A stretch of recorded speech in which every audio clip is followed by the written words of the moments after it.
Hello, Virgo.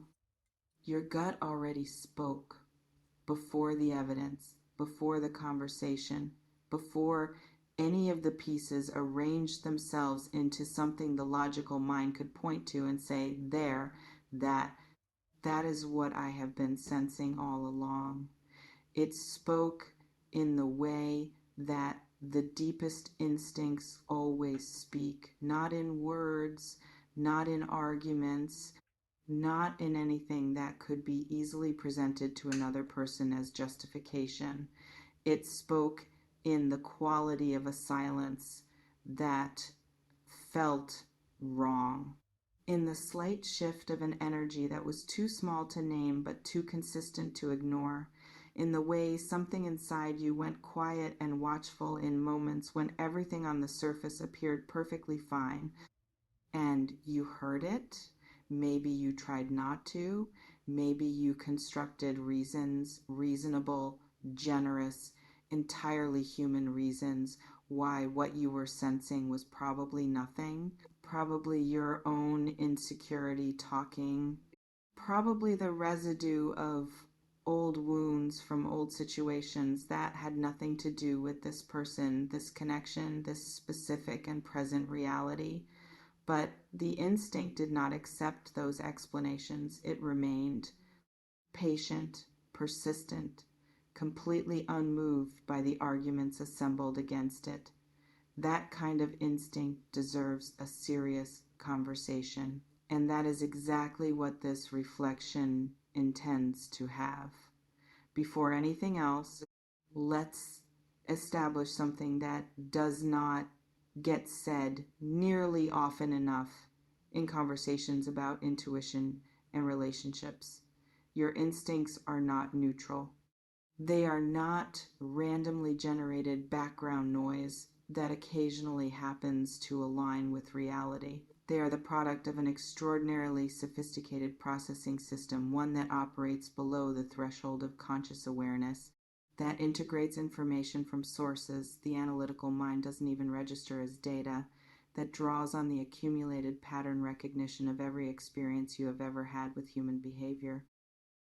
When that system sends a signal, particularly a persistent one that returns regardless of how many times it is reasoned away, it is worth taking seriously, not as a verdict, not as proof of anything specific, but as information that deserves examination rather than suppression. The particular signal, this reflection, is speaking to the one that whispers or sometimes shouts that something about this person's fidelity is not what it appears to be, is one of the most painful kinds of instinct a person can carry inside a relationship. Because it operates in direct tension with something else that is also real, the feeling, the attachment, the history, the genuine regard that makes the idea of what the instinct is suggesting almost unbearable to fully consider.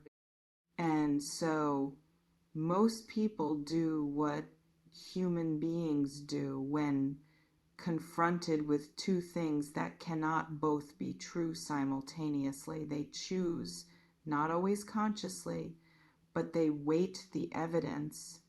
They give more credence to what they want to be true than to what they fear might be true. They look for the interpretation that preserves the thing they are not ready to lose. This is not weakness. It is one of the most fundamentally human responses to an impossible feeling situation, but it is worth recognizing for what it is. Now let's talk about what this person is doing, because their behavior, the active, visible, perhaps even effortful attempt to prove that you are the only one, is its own kind of information. And like all information, it rewards careful examination rather than simply being received at face value. People who have nothing to prove rarely work this hard at proving it. This is not an accusation. It is an observation about human behavior that holds up across an enormous range of situations and contexts. Genuine security, the kind that comes from actually having behaved with integrity, from actually having nothing to hide, from actually being exactly who they present themselves as being, tends to express itself quietly. It does not typically feel the need to mount a sustained campaign of demonstration. It simply exists consistently and allows that consistency to speak for itself over time. The active, visible effort to prove singular devotion can mean different things depending on the context in which it appears. In some situations, it reflects a genuine recognition that trust has been damaged, whether justifiably or through misunderstanding, and an earnest desire to repair what has been broken. The motivation is real, the remorse is real, and the behavior is an honest attempt to rebuild something that genuinely matters to this person. In other situations, the proving is something different. It is a response not to genuine remorse, but to the fear of losing access to something valued.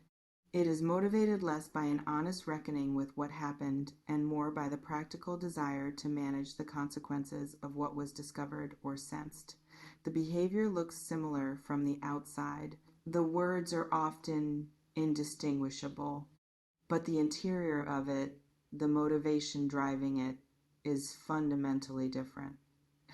And the question of which of these is actually operating in your situation right now is not one that can be answered from the outside. It can only be answered through time, through attention, and through the particular kind of honest observation that is very difficult to sustain when feelings are high and the desire for a specific outcome is coloring everything you see.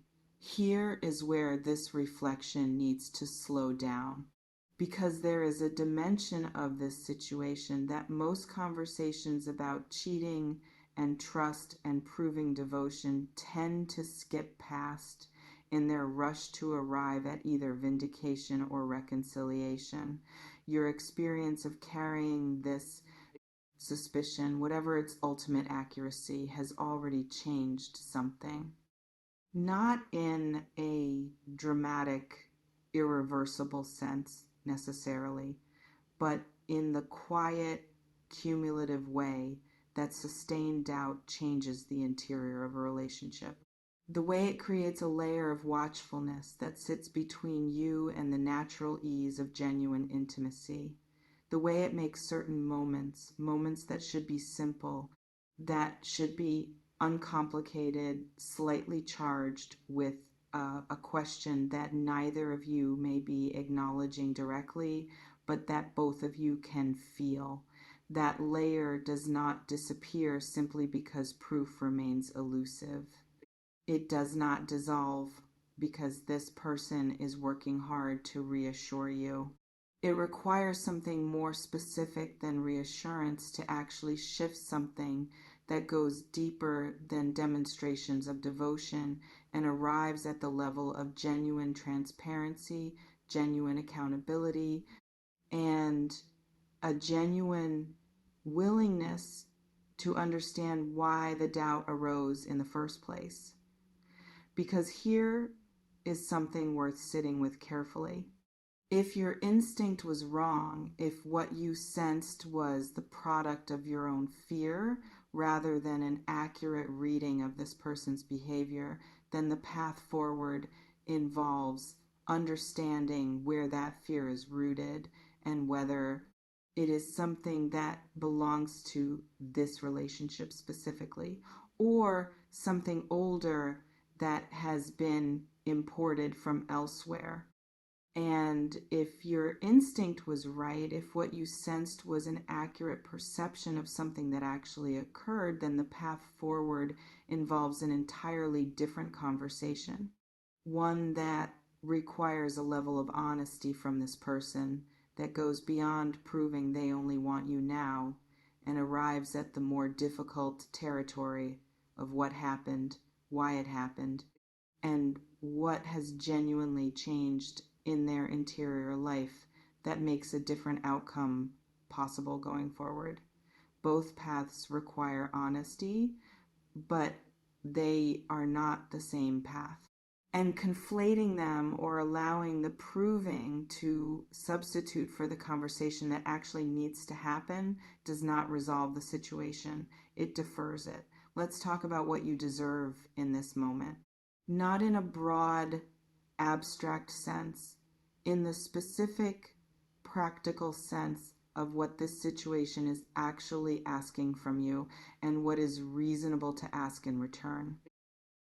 You deserve clarity, not the manufactured clarity of someone performing devotion, but the real kind, the kind that comes from a direct, undefended conversation in which both people are willing to say what is actually true rather than what is strategically optimal. The kind of conversation that is uncomfortable precisely because it is honest, and that arrives somewhere real precisely because neither person is managing the outcome more carefully than they are managing the truth. You deserve the space to trust your own perception, not to be talked out of what you sensed, not to be made to feel that the instinct itself was the problem, that your suspicion, rather than whatever generated it, is what has created difficulty in this connection. The experience of having your perception consistently questioned or minimized is its own form of damage, separate from the question of whether the original instinct was accurate, and it deserves to be recognized as such. And you deserve time. The particular kind of proving that actually means something is not the kind that arrives in a concentrated burst of effort and then gradually fades back into whatever the baseline was before the suspicion arose. It is the kind that is simply lived quietly, consistently, without drama and without the expectation of credit, over a period of time long enough to constitute a genuine pattern rather than a temporary performance. These are not unreasonable things to need. They are the minimum conditions under which trust, real trust, not the performance of trust, can actually rebuild itself in the aftermath of doubt this significant. There is something else this reflection wants to name. Something that operates in the background of situations like this one and rarely gets the direct attention it deserves. The emotional labor of carrying doubt inside a relationship is extraordinary. It is exhausting in a way that is difficult to explain to someone who has not experienced it. The constant low-level vigilance, the reading of small signals, the mental energy consumed by the attempt to reconcile what you feel with what you can observe, what you know with what you only sense, what you want to believe with what some part of you insists on registering regardless of your preferences.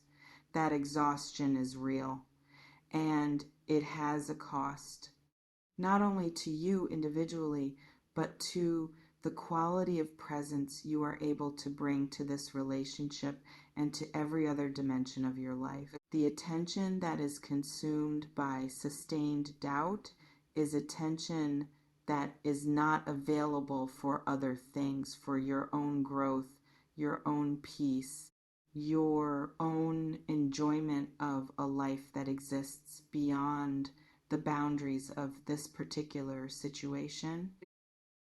This is worth factoring into your assessment of what you are willing to carry and for how long, not as a reason to make any particular decision, but as a reminder that your well-being, your actual daily interior experience of being alive, is a legitimate consideration in this situation, not a secondary one, not something to be addressed only after everything else has been resolved.